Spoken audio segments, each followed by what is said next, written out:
Hult International Business School, and I will be the moderator for today. I will ask some of our esteemed panelists a few questions about how to succeed as an international MBA in the US and basically what you need to do in order to succeed over here. And I will also give in a few of my own pointers as well, since I am also a student. So I'd like to introduce our panelists for today. Uh, Today we have Professor Pan Chengbo. He is an English professor at Shenhang University and has been engaged in foreign language teaching and linguistic exchange for many years. He has chaired and participated in 4 projects approved by the Ministry of Education. His translations include popular science books and foreign literary works, and he has edited or co-edited more than 10 domestic textbooks and teaching aids. He is also the vice president of the Liaoning Foreign Languages Association, which is an oral examiner for language exams in China, and served as a judge for the Provincial Vocational College Skills Competition from 2016 to 2018. He graduated from the College of Foreign Studies at Liaoning University with a major in English language and literature. Thank you so much, Professor Cheng Bopan, for joining this call. Thank you. And next we have Mr. Chi Hoon Seong, who is a full-time MBA student who is currently in New York. He is from Korea and he's an MBA student at Adelphi University in New York. Before coming to the US, he studied history and English interpretation as an undergraduate in Korea. And he also has experience studying in Malaysia as a teenager. So a lot of international experience um, that he has. Thank you so much for joining us. And finally, we have Mr. Gabriel Jaramillo from Colombia. He is a civil engineer and master in construction management with more than 10 years of experience in structuring and execution of real estate projects. And currently, he's enrolled in a hybrid MBA program from a university in Miami. Thank you so much for joining, Gabriel. Thank you. Good morning. Yes, Xiaohong, do you have any questions? You've raised your hand. No, sorry. I just want to applaud. Okay, no worries. All right, so let me start by asking Professor Chengbo Pan a question. So I'm from India, and back home in India, there is a perception that international degrees have a lot more prestige than Indian degrees, which is why a lot of Indian students tend to go abroad for studying because they have better opportunities and there is a lot of prestige involved. And when they come back home, they have more, better opportunities at home as well. So what I would like to ask you is, what is the perception of an international degree in China? And do Chinese students prefer having an international degree or a local degree? And I would also like to know how companies in China look at candidates that have an international education. Okay, thank you for your questions. And here first, I would like to say hello and good morning. Since here in China, we are just at night. It's 8 o'clock at night. Here we can call it a night, and we are still on a holiday, the Spring Festival holiday. So just let me say Happy Chinese New Year to all of you. Thank you. And now, yeah, I would like to say something about the questions Aditya just mentioned. And here in China, we just got a report with the name the 2022 Employment Development Report for overseas students. And this is rather official. And I think the data from this report should be authentic. And according to this, the first tier cities, we call first tier cities, including Shanghai, Beijing, Shenzhen, Guangzhou, And these cities account for the highest proportion of overseas talents, and each one reaching, for example, Shanghai, the proportion just reaching 47.78%. And among them, Shanghai is the highest one, accounting for 21.52%, followed by Beijing, 15.41, Shenzhen, 8.07%, and Guangzhou, 4.78%. Hangzhou, Chengdu, and Hong Kong followed closely, and other cities were all less than 2%. So this is the data about the overseas students, and I just show the proportion. That is to say, according to the economic status, and different cities have different proportion for overseas degree and international degree. And here about the students prefer having an international or local degree, this question, I'd like to say whether learning abroad involves many considerations. The first and the most concerned one is the economic elements. For the much higher cost, both for studying and for living, will set we say, a big burden to those not so wealthy families. And the cultural difference also brings lots of challenges for overseas students. And other consideration is usually about job. When they are graduated, will the program students took bring them great chances of rather good employment? That is we say a rather realistic and important issue. So when a student decides whether going abroad or purchase a local degree, he or she needs to consider thoroughly about all the factors. And about the last one, I say about the companies, Mhm. a company's opinion, right? And we say it is still a double-edged matter. Candidates with an international education have an international, say, perspective, a better understanding toward international situation, and will be familiar with overseas cultures. That is the advantages.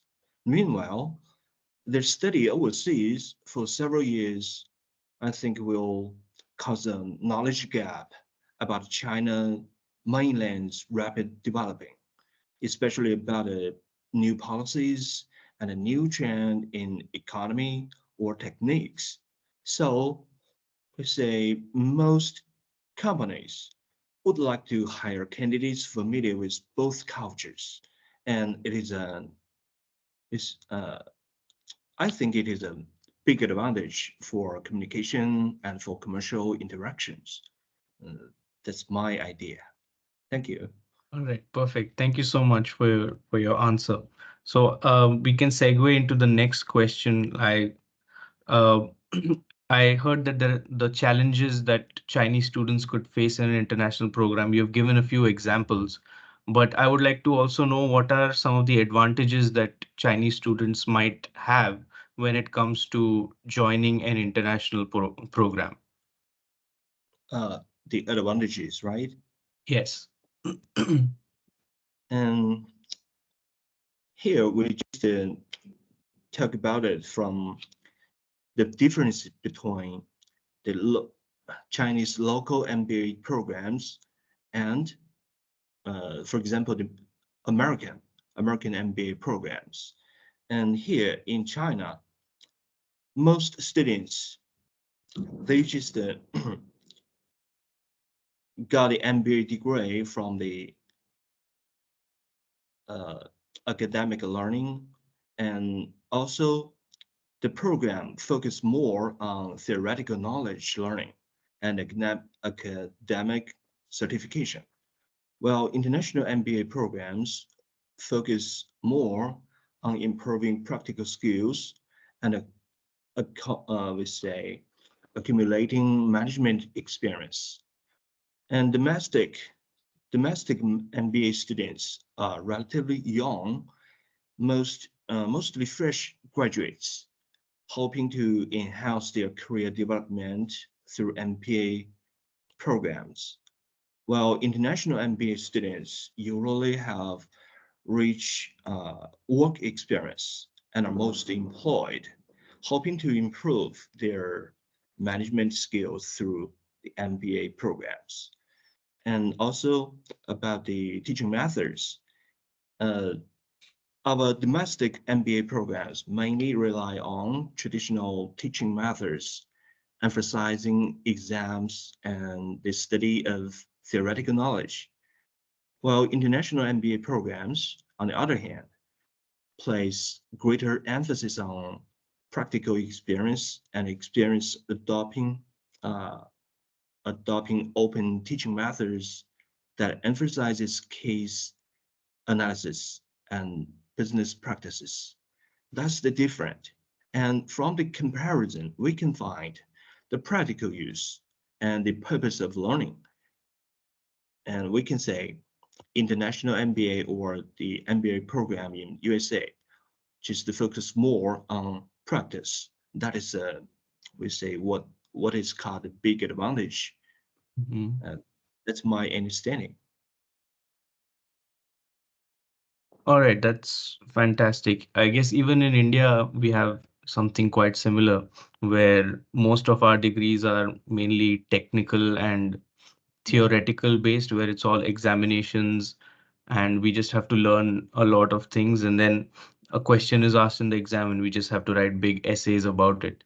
And what even I found very different over here was in the US, there is a lot of practical examinations where we don't really have an exam. We have, like, especially in Hult, we have something called a business challenge where a real life case is given to us and we have to solve it using what we have studied in our classes.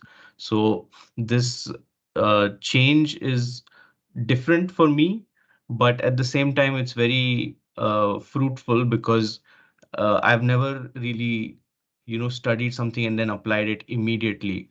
So if there's someone who's interested in, a lot of practical knowledge and, doing what you're learning, then an international MBA is a very good option. So I would also like to ask you, um, Mhm. how does the Chinese education system uh, prepare students to go abroad for higher education? Because from what I understand, it's very similar to India, where it's very theoretical, it's very technical. So are there any programs or are there any methods in which Chinese students can learn in a more practical way so that when they go abroad, things become a little easier? Mm. Here, it does say there is difference both between India and China and USA and China. And China and India are similar, but we say the Chinese education system usually ask students to take English as a necessary course, especially at high school. And also we have a very important examination called National College Entrance Examination. And English is one of the necessary and compulsory course in this examination. While in India, we say, English is usually called the second language in India. But for all these Chinese students, English is just this foreign language. So learning a totally different language is rather difficult. But it's the basis, especially the national basis for Chinese students is, uh, I can say, it is a rather good basis. So I think this is one that Chinese education system prepares students, uh, especially those who want to go abroad. That is the first basis. We call it the language basis. And besides this, Chinese just focus so much on uh, academic learning and especially their thinking rather, it's a theoretically. So I call it another one. It is the thinking basis. And just like so much international examinations like uh, TOEFL or else, there's just the focus on the critical thinking. And I think, especially for the high school students, they are just to get the preparation for critical thinking. But the shortage is about a practical, let's say, the practical skills. They are just to focus or engage most of the times in learning, studying, thinking, and less time on practical, practical skills. So that is the shortage for almost all the Chinese students. And other one is that the Chinese education system is just reforming. It has been reforming for many years, and we can find good results from this reform. And I really hope, it can balance between the academic learning and also the practice. Oh, Thank you. thank you so much. Apart from that, just one question, since you've been a professor for so long and you've seen so many students joining your classes and then some staying back in China, some going abroad, what have you noticed in the students that have gone abroad? How are they different from the ones that stay back, for example? Like what key skills do they have, or what mentality do they have that sets them apart, or that ensures that they can succeed abroad, and that's why they decide to go abroad? Uh, I need to make clear about your question, and you want me to do So what are make. some key skills that a student must have, basically, so Mhm. so that they can improve their chances of going abroad? Oh, okay, thank you. And I think the most important are 3 points. The first points, like I just mentioned, the language preparation. And before going abroad or learn in any country, the language barrier should be take care. And they say the better their language is, the easier they blend in after going abroad. And that is rather important. And so many Chinese students, they study uh, before they are going abroad, they study just the written form of English. And about a daily exchange, about a daily, I say, communication, they're not so familiar with. So how to get it daily use is a big issue, especially before going abroad. They should set or spend much time on this. And the second one is also about critical thinking.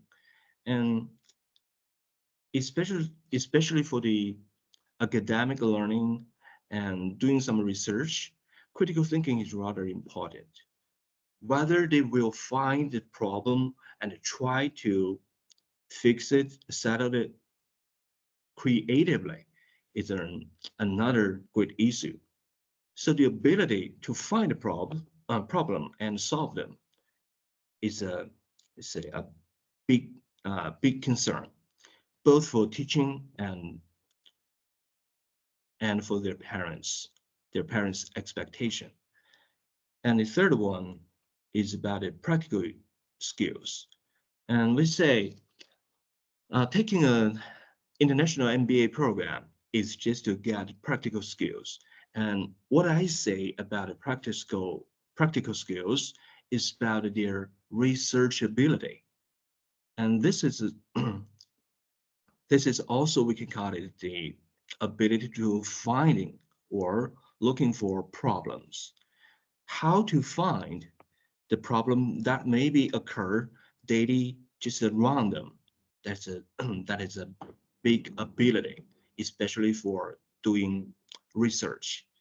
And also for the students who are going abroad, the living ability it is also important.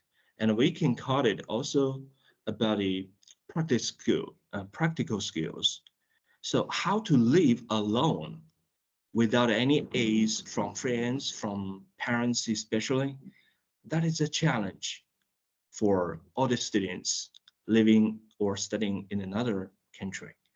So these three elements we say, and we just got this difficulty from most of the people who have learned in other countries, and also for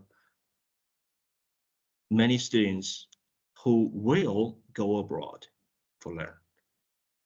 So that is my idea. Thank you for your question. Thank you so much, Professor Cheng Bopan. Just one more question out of curiosity. So in America, there are high school students, so like 16, 17-year-olds, they go on these exchange programs to other countries to basically study their high school education just for maybe a semester or for a month. So is there any such program in China where high school students can go abroad just for a short time and then come back to China? Because from what I understand, if a program such as this was implemented, then students might have some international exposure and they can prepare themselves better before joining university. So I just want to know whether there is any program in China which is similar to the student exchange program over here in the US. Yeah, sure. Um, just as so many first-tier cities, the programs are so popular, and it is easy to find such programs. And here in China, we have the similar programs, especially for several weeks or a month, going abroad and get some new ideas, uh, try to broaden their mind and their, let's say, sorry about my computer. No worries. And the same is in the first tier cities in China. And as I know, there are so many international schools, international high school, and also about the elementary school. And all about these schools, they will set some programs for exchange, for enhancing their students to open their eyes. So it's easy to find such programs in China. Right. Thank And you. Thank you so okay, much, Professor Cheng Bo Pan. We really appreciate all your insights and the knowledge that you have given us today. Uh, I would like to now move on to our next panelist, Mr. Chi Hoon Seong. He is an MBA from New York, and he's from Korea, and he has also studied in Malaysia during his high school days. Hi, good morning, Mr. Chi Hoon Seong. How are you? Hello, how are you? I'm good. So, I would just like to start off by asking you, um, since you're in a full-time program, you've obviously left your job, you've left your life in Korea and come to the US. So, what I want to know is what are some advantages of enrolling in a full-time international MBA, and what have you found challenging in your program? Um, oh, can you come again with the question again? First, So I please. would like to know what are the advantages of joining a full-time MBA Mhm. compared to, let's say, a part-time program, and what have you found difficult or challenging about your program? that you would like to share with us? The first question, which was advantage about having full-time MBA course, is that you can learn first, it's really obvious, but you can learn a lot of things comparing to part-time. And you can interact, you have more chances interacting with other people, like international students, not only American students, but you can also interact with American students and other students from other countries. So that's a really good chance to learn their cultures, their different thoughts about the different issues. That's the biggest chance that you can get access to it. You can have a chance to it. And then also, I don't know how different with other countries' professors, but comparing to Korea, American school, like universities and graduate schools, the professors try to give more and more chances to the students to join in their team projects and other projects that you can learn about it. So you have more chances, more than how much you imagine. And for the challenges, first, it's really hard to live in other countries. That's the first thing. It's really hard because you have different cultures, and especially in US, there is cultural diversity, which is really high. You can meet Latin people, like people from East Asia, people from Europe. So there's a lot of cultural diversity. That's the one biggest challenging thing. And since you're a graduate school student, the school is not really willing to give you dormitories, so you have to get your own apartment. That's the biggest thing. And since US is huge, so you have to get your transportation by yourself. So if you solve like little problems like that, then it will be really easy to overcome those challenges. All right, thank you.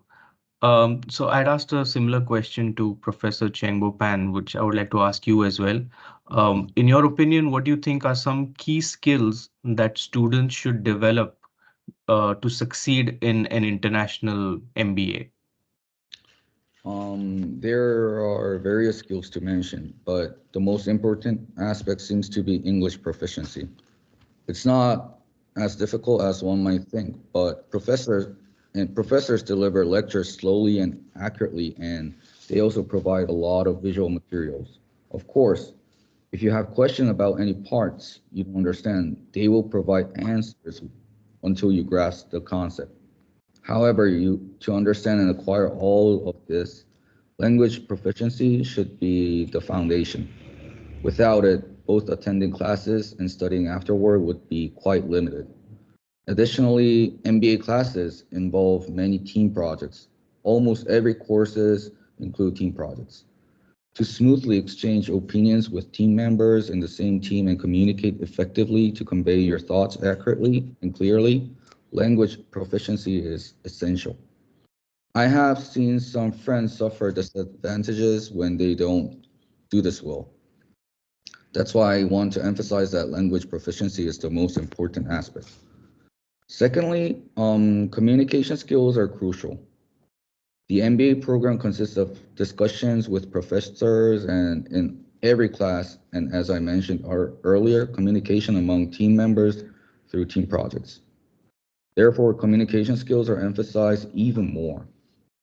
If you cannot convey your opinions or thoughts, you'll be at the greatest disadvantage.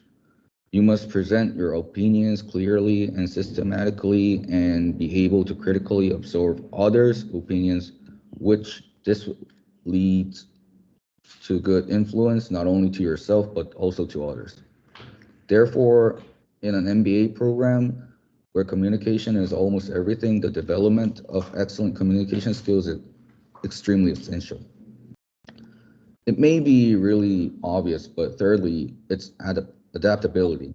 Because living in a foreign country is not easy, especially for graduate students. University are not keen on providing dormitories.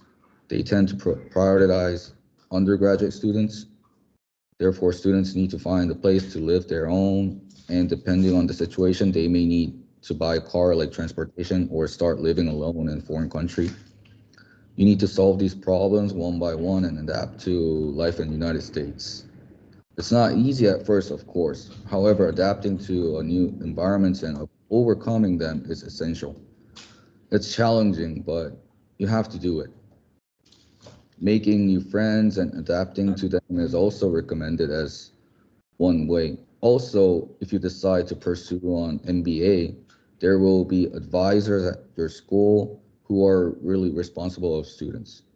It's a good idea to meet them and discuss which course you want to take and decide on your course of action. They are there to help students adapt academically, so don't really hesitate to ask them for help because they really want students to ask them for help. That's all. Right, perfect. Because I think Professor Chengbopan also mentioned very similar points where language proficiency is the key skill that international students require. So now I would like to ask you, like when you mentioned about team projects and a lot of teamwork that is involved in an international MBA. So I would like to ask you what effective strategies can students use to establish meaningful connections with professors or classmates or even industry professionals? The first thing I want to recommend might be you have to have some knowledge about what you're studying. So that's why that's like because those are the basis that you can have conversation with professors or when you're doing team projects. So I recommend you to read some news articles. That would be really helpful and find some information about like companies that you really prefer or like you're interested in. Those kinds are really important. So I think for efficient communication with professors and students, I think those kind of skills might be really recommended. All right. Um, I would also like to ask you, so in back home in India, where I'm from, most jobs are through what we say merit, where we just apply for the job. People look at resumes, and if you're a fit, they will call you in for an interview.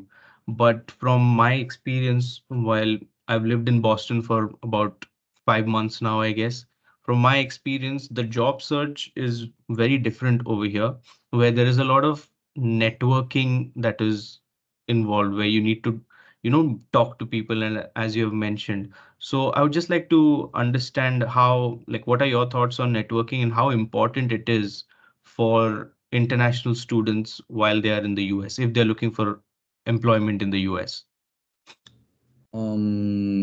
Currently and right before when I came to US, I wasn't really a worker as a I I was full-time student. I just graduated my bachelor's degree on February last year, and then I came to Boston, and then I moved to New York for my full-time MBA. Mhm. So I don't know really much about the job networking, but when I'm right now currently participating in a full-time MBA as a full-time MBA student, I think the networking is really important because when I see my friends and my team when I'm doing my team projects, most of them have jobs as a full-time MBA student. So like when I talk with them, they really emphasize a lot about their job networking because also with interaction with professors because professors right now they can get a lot of helps and advices and also by networking with their other people they can get really different and variety of opinions through it. So I think networking is really recommended right now. So when you had mentioned about some key skills that students require in an international program, you mentioned adaptability because of the differences in culture from Mhm. back home and over here. So I would just like you to shed some light about what are some of the cultural differences that you have noticed between Korea and the US? Um, right now, currently, I'm living here in US for 1 year. I stayed in Boston for 5.5 months, and the rest of the period I'm staying right now in New York. Um, the first thing that I was really shocked was people are really have like free-minded. In back in Korea, Korea is like a country of really conservative, but here in US, everybody is open-minded. They're like really friendly comparing back to Korea because in Korea we really think important about the private things. They have like private room. They consider like some private rooms, but like in US, people are really open-minded comparing to that. They don't hesitate to talk with like strangers. So that might be the really hard thing for other people from other country to adapt when they're first time in US. All right, perfect. Thank you so much, Mr. Chi Hun Seong, for your answers. We've gotten a lot of information, Mhm. and it has helped us to understand how uh, an international student can succeed in a full-time MBA. But now, there are other types of MBAs also in the market where you can do a job and do a part-time MBA, or there's something called a hybrid MBA as well, where you take classes online and then you go to campus for a few months. So I would like to segue by introducing our final panelist, Mr. Gabriel, who is uh, part of a hybrid MBA that I have mentioned. He is currently studying in a university in Miami. So thank you so much, Gabriel, for joining in this call. So I would like to start by asking you, what do you think are the advantages of a hybrid MBA compared to a full-time MBA? Hey, good morning and good evening. Thank you for the invitation. The most important advantage is the hour you dedicate per week. In a hybrid MBA, the people work while studying. So we have more time to do other activities, but the dedication is not full time. However, the duration of the hybrid MBA is not longer. It's just 8 months. It's 8 months. An additional important advantage for me is autonomy. I can study no matter the hour. Uh, if it's necessary, if it's necessary for me, I can study at midnight. Oh, wow, that's nice to know. A lot of commitment to study at midnight. I don't think I would do that. But anyway, I'd like to ask you about the admission requirements, because as a full-time MBA, for me, I had to write essays, I had to go through an interview, I had to provide references, then I had to take an English language proficiency test. So there was a lot of components of getting admission into a full-time MBA. So I'd just like to know, are there any differences when it comes to getting admission into a hybrid MBA?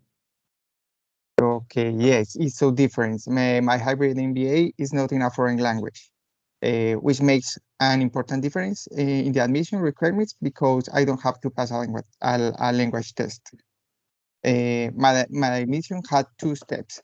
One is A, and then an interview. It's less difficult than a full-time MBA. All right. Thank you so much for that answer. So now I would like to ask you, how do you manage to develop skills such as teamwork and collaboration in a hybrid setting? Because for me, uh, I sit along with my team. We have these team meetings that are in person where we can share ideas and we can work on things together. But I would assume in a hybrid setting, having that sort of collaboration might be a little difficult since you are sitting in one part of the US, your teammate might be somewhere else. So how do you manage to develop the skills such as teamwork or collaboration? We don't have much contact with classmates in the virtual part of the hybrid MBA. Still, the study methodology is based on Harvard cases. So during the week, we have to discuss the cases all the time with the other classmates. That helping us improve our communication skills, and that's a keep good relationships with the classmates to be successful in teamwork. I would also like to ask you, how can international students maximize their employability chances in the US job market? Okay, my hybrid MBA is in Spanish, and most students are from Latin America. Still, the university is in Miami, and the title is in the USA. Actually, we have two titles. One in the USA and the dual degree in Spain. Maybe the international titles are an advantage to maximize the options in the USF job market. Oh, I see. So basically you have a degree from the US as well as a degree from Spain. So Yeah. so you can travel or you can, move to Spain as well because you have the credential for a Spanish degree. That's nice to know. Now, since you're from Colombia and you've just recently moved to the US, I would like to ask you, what are some differences between studying in the US compared to studying back home in Colombia? Okay, the methodology is completely different. We have other terms. In Colombia, it's not typical to use Harvard cases. And also, the grades are different. In Colombia, the equivalent GPA is 0 to 5. Here, the maximum is 4. Oh, okay. All right. Thank you so much, Gabrielle, for answering all these questions. It was a pleasure to speak with you. Now I would like to open the field to the audience. If you have any questions for our panelists, please go ahead and ask them. Yes, Sipo, please. I would like to know whom you would like to ask a question to. All right. Good morning and good evening to everyone. Very, very insightful conversations. And obviously, thank you for your time. What I'd like to know, it's just one question that maybe all the panelists can give us, like just 1 minute's answer on this one.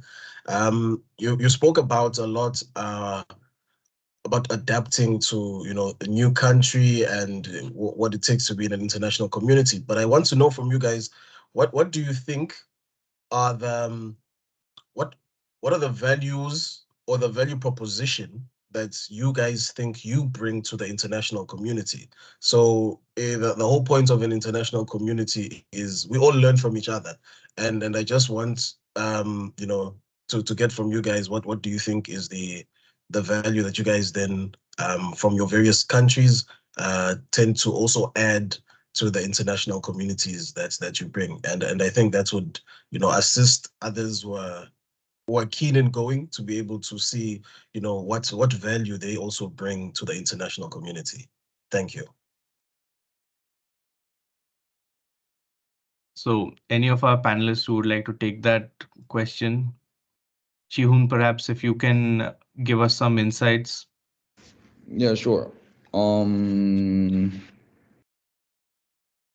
uh, right now, since it's my second semester in New York. I don't really have many interaction with other people like students and professors. But when I was back in Boston, I had different friends like from Netherlands, Mexico, Colombia, Peru, and Chile, and like people from China and everywhere around the world. Um, I was experiencing a lot of cultural differences, but they were also experiencing cultural differences among us.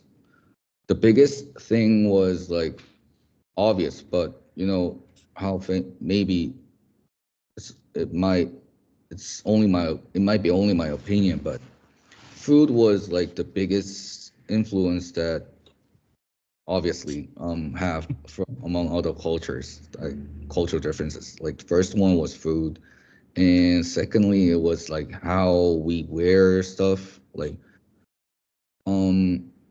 as I told you before, Korea is really conservative country, but since Western countries are not that much conservative, they're open-minded. So we get to know like how different we wear, we think.